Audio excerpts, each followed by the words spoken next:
o narcisismo é um transtorno de personalidade, ou seja, novamente aquele conceito que antes de ser uma doença é uma maneira da pessoa existir nesse mundo. No caso do narcisista, quando a gente fala numa personalidade narcisista, a gente está falando de uma pessoa que tem uma disfuncionalidade na sua autopercepção. É uma pessoa que se percebe extremamente grandiosa, uma pessoa que se percebe merecedora de tudo, que acha que todas as pessoas ao seu redor não estão suficientemente qualificadas para estar com ele ou com ela. Então, assim, é uma autovisão muito negativa dos outros e de uma arrogância muito grande. Se a gente for pensar bem, o narcisista, lembra aquela musiquinha, que eu não me lembro do autor, que era Quando Deus Te Imaginou, ele estava namorando. Essa música é mais ou menos, a gente lembra o narcisista, porque o narcisista acha que realmente Deus gastou um pouco mais de tempo e usou um pouco mais de material qualificado para construir aquela pessoa. Então são pessoas que se veem extremamente superiores aos outros e acabam tendo muito pouca empatia, porque o outro, seja na relação afetiva, seja na relação profissional, seja na relação familiar, o outro está ali para idolatrá-lo, para servi-lo e para reconhecer o quanto ele é bom. Então, é uma relação que pode tender, e na maioria das vezes tende, para uma relação abusiva com quem ele se relaciona. Ele está sempre certo, né, Bia? Ele está sempre certo, e mais do que está certo, ele está sempre querendo que você reconheça. Admirá-lo, mas admirá-lo de uma forma quase idolatria, né? Então, um narcisista grave, a gente pode dizer que ele tem ali um pouco de... ele tem um pé na psicopatia, no sentido da ausência de empatia pelo outro, no sentido de usar o outro para se tornar cada vez mais grandioso. Então, são pessoas que têm, muitas vezes, um caráter bem duvidoso, no sentido de se relacionar com os outros. É porque, para eles são uma obra-prima. É quase como se tivesse assim, como se a gente for ver as obras-primas do Leonardo da Vinci, do Miguel Ângelo, eles se acham que realmente foram criados por um artista muito mais poderoso. É muito chato se relacionar com um narcisista, porque ele é a autorreferência de tudo. Ele é a autorreferência do que é bom, do que é maravilhoso. É uma arrogância muito grande. Falta uma humildade básica, porque assim, todos nós, né, nós somos do gênero humano, né? Então, assim, isso já equipara a gente, de uma certa maneira, com todos os outros seres humanos. E para o narcisista isso não existe. Ele realmente é um privilegiado e que requer que todos os outros reconheçam isso e que paguem por isso, né? No sentido, o narcisista, ele não acha nada demais você pagar coisas para ele. Ele acha até que isso é obrigação sua, para tê-lo ao seu lado. Então, é assim, olha o quanto eu sou interessante, o quanto eu sou bonita. Aí é o tamanho da frieza, né? E as atitudes. O psicopata, ele cai numa perversidade. O narcisista nem tanto. O narcisista, ele cai muito mais numa utilização do outro. O psicopata, ele sabe que ele é mau, que ele é um predador. Já o né? narcisista e ele não, tem um ele prazer. quer ser sempre bom, né? O narcisista, ele realmente acha que as pessoas devem a ele. Qualquer tipo de paparico, qualquer tipo de privilégio, ele se acha merecedor. E é interessante porque muitas escolas de psicologia colocam o narcisismo como uma pessoa com uma autoestima baixíssima.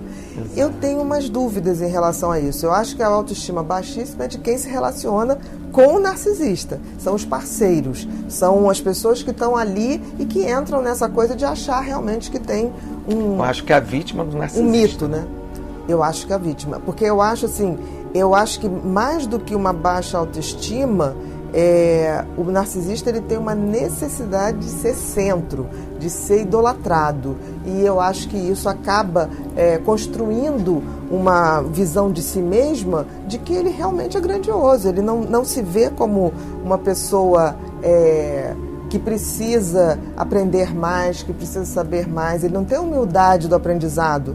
de trocar, por exemplo, uma pessoa pode se relacionar com uma pessoa que não é tão bela no conceito, mas é uma pessoa muito interessante, que te dá conteúdo, que te dá boas gargalhadas. Para o narcisista não existe isso. Para o narcisista, o outro é obrigado a satisfazê-lo a todo tempo e, de preferência, a pagar por isso, porque ele é uma companhia absolutamente agradável, na opinião dele. Então, eu questiono muito essa questão da autoestima. Eu acho que é uma disfuncionalidade de autopercepção. Então, ser filho de uma mãe narcisista é muito difícil, porque aquela pessoa que tem que ajudar a construir a sua estrutura, a sua autoestima, a sua autopercepção, ela vai dar muito pouca atenção para isso, porque ela vai demandar desse filho uma atenção exclusiva. Tipo assim, quanto mamãe é boa, quanto mamãe é maravilhosa, e é muito difícil. Tem 3 tipos de mãe que são muito difíceis. Isso não quer dizer que elas não amem, mas amam de uma forma que é muito difícil na formação da identidade do filho. Eu acho que uma mãe narcisista dá ao filho uma insegurança muito grande, porque assim, toda a referência de bem-sucedido está nessa mãe que se autoproclama sabedora de tudo, que não tem humildade de aprender, até com seu filho, porque nós aprendemos com as crianças, né? Então, assim, é muito difícil porque esse filho ou essa filha, eles se criam sempre com a coisa da crítica, porque eles têm dificuldade de entender se aquela mãe era narcisista ou não, eles não têm como saber. Como a mãe psicopata, né? Uma mãe perversa, fica muito difícil para o filho evoluir e entender que tem uma mãe perversa. Porque, em princípio, mãe é Nossa Senhora. Então, todo mundo quer e faz o projeto de sua mãe ou idealiza sua mãe como uma coisa boa, associa uma coisa boa. E uma outra mãe também muito difícil é a mãe borderline. Por quê? Pelo excesso de emoção. Então, pelo excesso de carência, ela muitas vezes se utiliza... Ela é como se o filho tivesse que preencher todo o seu vazio emocional. Então, ser filho de uma dessas 3 personalidades é muito difícil. Elas amam, mas a forma de amar vem com a disfuncionalidade das personalidades. Porque se ele é o centro do mundo, se ele é o centro do que há de melhor, o outro, necessariamente, ele está abaixo. E uma coisa que chama muita atenção nos narcisistas é a inveja. Né? Um grande invejoso é um tipo de narcisista. Ele não tolera que o outro tenha algo melhor que ele ou que se destaque de uma forma. Então eu diria que para começar a pensar numa personalidade narcisista, essa questão dessa arrogância, né, de uma pessoa que não tem humildade do aprendizado, não tem humildade de saber que a gente aprende até com um pescador, né, com uma pessoa muito humilde ou desprovida de qualquer fator cultural que o favoreça, e também a questão de ser uma pessoa muito incomodada com o sucesso dos outros. A narcisista, né, é um transtorno de personalidade, tá? Sim. Então, assim, é uma maneira de ser e que causa muito sofrimento para outras pessoas. Maneira de ser e de agir e de ver as pessoas. Para o narcisista, a pessoa, seja ela filho ou não, ela tem que ser, qualquer pessoa tem que ser um admirador dela. O narcisista, ele quer aplauso, ele quer que você olhe para ele e ache que você está vendo a melhor pessoa do mundo, né? Ele tem essa necessidade. Ele é uma pessoa, para o narcisista, ele é um suprimento dessa sensação de que eu sou maravilhosa, eu sou inteligente, eu sou especial, eu sou uma pessoa extremamente especial e quer que aquela pessoa vire um grande fã, tá? Se isso é mãe, você imagina o seguinte, uma mãe narcisista, com certeza, ou essa filha e esse filho vão perceber isso logo no início, que é muito difícil, ou então eles vão sofrer muito, porque nada do que eles façam, nada do que eles apresentem vai se comparar a esta pessoa tão maravilhosa que é a mãe narcisista. E o narcisista, ele tem, não é que ele não tenha empatia, mas ele tem um grau reduzido de empatia. Porque ele vê você como uma pessoa assim, não é especial como eu. Então, aquela mãe que fica assim, porque eu fiz isso, porque eu fazia aquilo, porque você tem que agir assim, você tem que não sei o que lá, você vai tirando qualquer validade. Destrói toda a autoestima dessa criança. Destrói toda a autoestima. Então, esta pessoa, uma mãe narcisista, faz com que seus filhos se sintam nada o tempo todo. E ela tem que ser a deusa, a rainha, a intocável, e aqueles filhos têm que ser extremamente gratos por ter uma mãe tão maravilhosa. Então, assim, é uma barra muito pesada. E uma personalidade também, que não colocaram aí, mas que eu acho que vale a pena a gente falar, a personalidade histriônica. A personalidade histriônica, ela difere um pouco da personalidade narcisista, porque no caso da personalidade histriônica, o histriônico, ele quer atenção, não necessariamente admiração. Porque assim, o narcisista, ele vai fazer tudo, uma mãe narcisista vai fazer tudo se admirar ela, nem que ela tenha que criar mentiras, situações, ela vai ser maravilhosa e vai criar uma história para que você pense que ela é maravilhosa. A histriônica, não é admiração que ela busca, é atenção. E ela pode buscar coisas ruins para ter atenção, não interessa. Então, assim, uma mãe histriônica, ela vai fingir que está doente, ela vai simular passar mal, ela vai atrair a sua atenção despertando pena, autopiedade. Então, ela vai estar nisso. Mas, ao mesmo tempo, ela também é tóxica no sentido que ela se sente muito bem. Né? Então, ela está o tempo todo numa dramaticidade, num palco. Os afetos, os sentimentos são muito superficiais. Então, uma mãe histriônica, por exemplo, está falando com o filho, está rindo, brincando, de repente ela saca que para chamar a atenção ela tem que chorar. Então ela fala, não, agora isso que você falou me abalou profundamente. E ela chora. Então ela tem um afeto, daqui a pouco chega alguém e fala, ai, fulana, chegando, ai, que maravilha, eu vou trocar minha roupa, eu vou sair. Ela estava falando com essa filha, buscando aquela emoção, quer dizer, são afetos muito superficiais e são pessoas, o histriônico, ele está sempre querendo atenção. Então ele vai fazer de tudo. Chama tudo para ele. Seja com fatos ruins, seja com fatos bons. Diferente do narcisista, que sempre vai ser uma coisa muito boa e você tem que agradecer. Né? Então, no histriônico, esse filho, além de tudo, vai ter culpa. Porque essa mãe vai botar assim, porque você vai me abandonar. Eu estou passando muito mal. Eu estou nesse momento difícil. Exatamente. Ao mesmo tempo, quando ela estiver bem, ela vai falar, não tire a minha alegria. Eu estou bem, você gosta de me ver mal. Você que me traz problema. Exatamente. Então, tanto na personalidade narcisista quanto na histriônica, ser filho dessas duas personalidades é muito difícil e tem que ser informado só pelo autoconhecimento. O autoconhecimento de si e o conhecimento de qual é aquele funcionamento. Porque, assim, o amor que se espera de uma mãe com acolhimento, com carinho, com afeto, não terá, nem de uma nem de outra. Não nesse padrão tradicional que a gente imagina. Mas é importante que a pessoa perceba, através do conhecimento, que ela não é a provocadora daquilo. Nem do excesso dessa mãe que é maravilhosa, nem do sofrimento dessa mãe histriônica que quer o tempo todo atenção. E aí que ela começa a entender, que eu acho que é o grande entendimento da vida, é quando a gente nota que, independente de ter pai ou mãe, nós somos o universo individual. Você tem uma mãe dentro de você, tem um pai dentro de você e que pode nutrir a sua criança. Isso talvez seja o grande aprendizado que as crianças, filhos de mães ou pais histriônicos, narcisistas e até psicopatas, é que se eles conseguem, através do conhecimento, entender que dentro deles existe essa mãe, existe esse pai e que ele pode se nutrir disso, aí eu acho que é a glória da vida, assim, porque aí a gente vê o que é ser um ser humano. O ser humano, ele é uma fração de tudo, né? Ele é uma fração de tudo que existe. tudo que existe na natureza tem dentro da gente. Tudo que existe de papéis sociais, a gente também tem dentro da gente.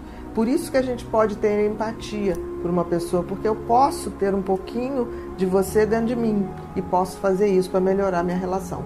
O grande problema dessas crianças é que elas de fato precisam de alguém que diga isso, né? Tipo assim, olha só, a sua mãe, não é que ela não te ame, ela não sabe amar do jeito que você esperava e queria que ela te amasse. Expectativa. E aí também essa coisa de um distanciamento é necessário, até para que o filho possa olhar para essa mãe e falar assim, no fundo, eu tenho pena dela. Porque assim, ela não ama ninguém, ela quer aquele aplauso. A outra pessoa, ela quer atenção. Nem que ela tenha que se jogar no chão, adoecer para ter essa atenção. Então, no fundo, dá um pouco de pena desse ser humano que não está se desenvolvendo para a transcendência. Olha, primeiro assim, narcisista existe em qualquer lugar, não é só na relação afetiva. Existe na família, existe num amigo, numa relação profissional. No trabalho, exatamente. Mas vamos primeiro botar uma coisa. O narcisista, ele é um transtorno de personalidade. O que significa isso? Antes de ser uma doença, é um jeito da pessoa ser. É uma maneira da pessoa ver o mundo e se comportar no mundo. O narcisista é uma personalidade em que ele quer aplauso. Ele veio ao mundo para ser aplaudido, reconhecido por sua grandiosidade, e ele acha que tem direito a tudo de bom que a vida puder dar. O que acontece com o narcisista é que ele não se relaciona, ele tem relações muito vazias, muito rasas, porque ele não troca afeto. Porque ele te trata muito bem no início, pode ser homem, pode ser mulher, tá? Ele te trata muito bem no início, mas para que você vire um fã dele, para que você ache maravilhoso, para que você ache que dê a ele esse reconhecimento que ele quer. Ele sempre vai ter muita inveja dos outros, porque o narcisista, ele realmente acha que se você tem uma coisa boa, ele quer aquilo para ele, para fortalecer. Ele acha que merece ser melhor que você. Então, quando você tem algo, ele nunca vê, tipo assim, pô, coisa bacana, meu amigo conquistou isso. Ele fala assim, bom, ele conquistou, aquilo era para mim. Se ele não tivesse conquistado, aquilo me pertencia. E ele acaba te sabotando um pouco nisso, né? Ele sabota as pessoas, porque na realidade, ele não tem... Se essa pessoa que falou que seu parceiro é narcisista, essa pessoa vive uma solidão.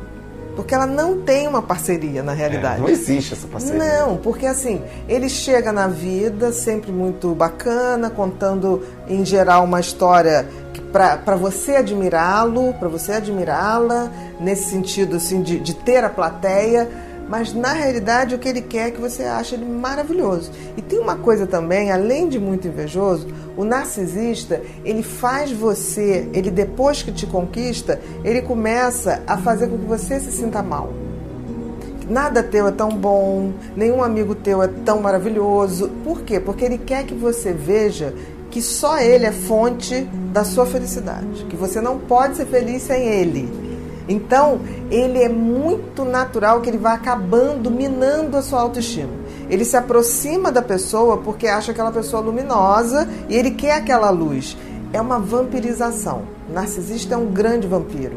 Ele está ali porque ele quer aquela luz que você tem, mas ele quer aquela luz iluminando ele. É como se você fosse um holofote. Esse de morte, mas o narcisista, por exemplo, é uma das grandes personalidades que estabelece uma relação tóxica. Porque ele precisa que você fique mal para ele cada vez ficar melhor. Então, assim, não há uma afetividade. É uma coisa muito rasa. Se você fosse relacionar com o narcisista, por exemplo, um amigo narcisista, ele só fala dele. O quanto ele é maravilhoso, as coisas que ele fez. Se você vai desabafar alguma coisa, ele não ouve. Não, ele não ouve. Ou então ele fala assim, não, mas isso aí que passou é uma fichinha, eu já tive isso. É uma competição, sempre pelo holofote. Na relação com o narcisista, você vai ser o holofote. Então você vai pegar a sua luz e vai botar para ele brilhar, vai virar para ele brilhar. Além de ser muito invejoso, o narcisista ele tem uma coisa, ele trai muito. E por que ele trai?